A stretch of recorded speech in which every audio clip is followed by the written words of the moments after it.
I'm honored to be part of this broadcast. A little more of my background. I do have certified organic research in my county as a county-based educator. That gives me the ability to look at things locally and then to create extension programming to bring that out to my local organic farmers. So I kind of been there and done that kind of thing, I guess. Okay. So, we're a little more challenged as we work with organic audiences. Probably 20 years ago or more, before the NOP, the National Organic Program, began, I think you maybe saw land-grant colleges and other institutions not paying attention to organics and maybe not giving them the support they needed. That early lack of support maybe continues today with some organic farmers, and maybe there's a lack of confidence with that relationship challenge. So we have to get beyond that, because a lot of the universities, including Ohio State, has developed some good organic research and extension programming, and we just have to be able to connect better with our farmers that are in this area and see how we can both proceed and make better use of all the knowledge that's out there. So as we look at the recommendations for getting this collaboration established, it's basically these 4 points: the beginning where the farmer is, working within their networks, looking at localized information sources, and watching what attitude the messenger has. I think we find that let's see if I can get this to advance. There we go. We find that the non-traditional has not historically requested or even maybe accepted information from extension. These farmers have been very independent for quite a while, so when an extension person acts too much as an expert, they may see some reluctance in that. So we have to really connect better with our organic farmers to get this knowledge accomplished. This is quite a challenging audience. A lot of these organic producers may be just starting in organics, or they may have been a long time farmer in organic and have a lot more knowledge than you as an extension educator has. So you really need to know what the situation is with that farmer and where his beginning or ending point is. Some of the organic operations are full-time organic. Some may have just a partial acreage of the farm devoted to organic along with conventional farming. Some may be small operations that are just part-time, and they may have all farm income coming in. So you have to kind of know where you're at in that size of a farming operation and what amount of time that operator then will have to interact with you and to take advantage of things. Also within that diversity, then you may have simply grain, or have vegetable and livestock, or all three of the above or more so, getting into hoop houses and other operations. And that creates a lot of demand for knowledge and interaction with the educator to meet all those needs of all these different types of diverse operations on that one farm. That could be possible. The other unique aspect, I think, as you look at organic farmers and dealing with relationships, is a lot of times you see it may not actually be an income, but it's more of a lifestyle. And that can be more in holistic, biodynamics, or even religious-based values. So when you talk about the bottom line, what profitability the farmer has in mind, you may find a different orientation just because the farmer is not your normal conventional outlook on things that way. So that's a little unique aspect that you'll find with organic farmers. Typically, other organic farmers have been the most common source of information, and that's why we have to work within some of these networks.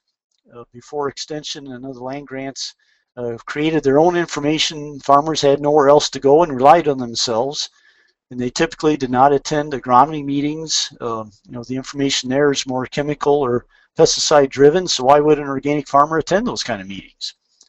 A lot of organic conferences now are being developed all across the Midwest and the country, and we see more and more as that important source of information by those farmers attending those conferences. You may find that the local chapters of whatever organic certification will have informational meetings, and that's what we find here in Ohio, that certain chapters of our OFA, they can get together with grain growers and they can discuss their problems. And I've attended those and tried to help input and bring some topics to the table there. Another good way of sharing information within the network of organic farmers is getting on their farm, with farm tours, field days. And these are very important because they actually can see the operation, see the challenges they may have, especially in weed control, of course, and try to talk among themselves to see what some of the solutions are. So as extension educators, we need to participate in those events, be it evening, be it weekend, be it maybe a county or two away from you.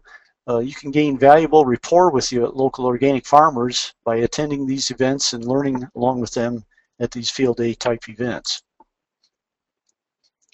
So when we look at the localized information sources that organic farmers are looking at, there's a lot of salesmen in all kinds of agriculture, and no exception to organics.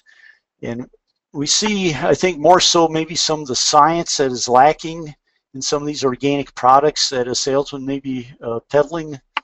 So we have to inform our organic farmers that they need to do good research on their own. Are these products credible? Are they OMRI approved or approved by your local certifying agency? Because you certainly don't want to use a product that will kick you out of organic certification. So that's the first danger. The other danger, is the price really worth what the control measure may be? Some of the pesticides and other products, even on weed control, may have very little efficacy, and is it really worth the price you're paying if you're getting very little back from that? So be careful, and we need to be aware of what organic salesmen may be working in our areas and build some relationship with them, make sure they're credible, and maybe not discount them entirely, but to make sure your organic farmers are aware of the ins and outs of what they're peddling. So as we look at other localized information source, one area I've looked at successfully is cover crops, because these can be used by both conventional and organic farmers. So the effort I put into the research, demonstration, and field days and things associated with cover crops, I can invite both organic and conventional farmers to that, and they can interact quite well together. And we'll find that the organic farmers have been using cover crops, of course, for many years, and they can then help teach some of the conventional people, and they kind of get a kick out of that, hey, here's something that I know more than you do, and I can make it work, and the conventional people can follow along that way. So you can get some good relationships within your community started. So when you're talking about the localized information sources, there's wide variability, of course, from farm to farm and even from field to field within the farm. So knowing the soils in your area and the kinds of weed pressure associated with those soils is very important before you make too many blanket recommendations. That can really change things if you give a recommendation and it's not precise enough for those kind of conditions. Most conventional farmers can simply take their product to a local market, and as in the case of conventional grain, they'll have a market price posted, they sell it, and they're done with the process. Well, that's not so easy with organic people, and that may be some of the reason why you're not getting some sharing of information among organic communities, because there's that limited sales opportunity within that community, and the organic farmers may feel like they're competing among themselves. So if you can get beyond that and help them develop markets, that may open up more opportunities for local sharing of that information that normally they may see as competition. And I think one thing that Extension is good at is helping develop cooperation among farmers, and even formally developing a co-op, maybe for buying products or for selling products.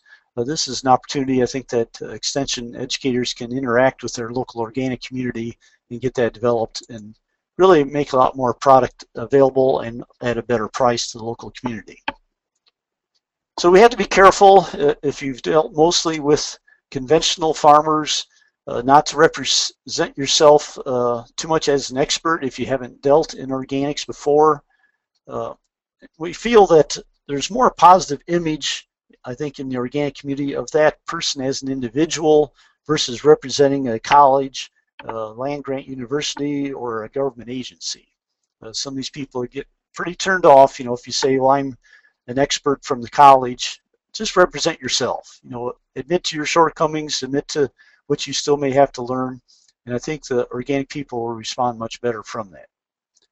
So you have to really get the trust developed between yourself and your audience. Consider their values. Like you said, you could have maybe things like your religious values and things come into play, so you have to be careful about that. Don't talk down to them. Watch your language choices and make sure you're talking equal to equal that way. And always be open and be willing to learn from these organic farmers. As I said, there's a lot of two-way interaction needs to happen. So the more we can be open to that, I think the better that will be. And you have to respect that organic really is a viable enterprise. And just because they may be getting less yield, it does not mean that they're less profitable. So keep that in mind. So in summary, I think Extension can play a good role here with dealing with the local organic farmers, because we can provide that non-biased research-based information. Where else can they turn to and get that? We have a good background of facilitation, and we can help develop these networks among the local farmers. And as we look at our programming, I think the more we can do to broaden out our topics to invite both organic and conventional farmers, you'll get that interaction between the farmers, and also it helps justify your time and your program that way. So things like soil quality and its effect on weeds is both organic and conventional. So look for other opportunities that way. And finally, just being able to work with your local organic clientele with these recommendations, you're going to develop better trust, and I think build long-lasting relationships, which is the basis of what extension education is all about.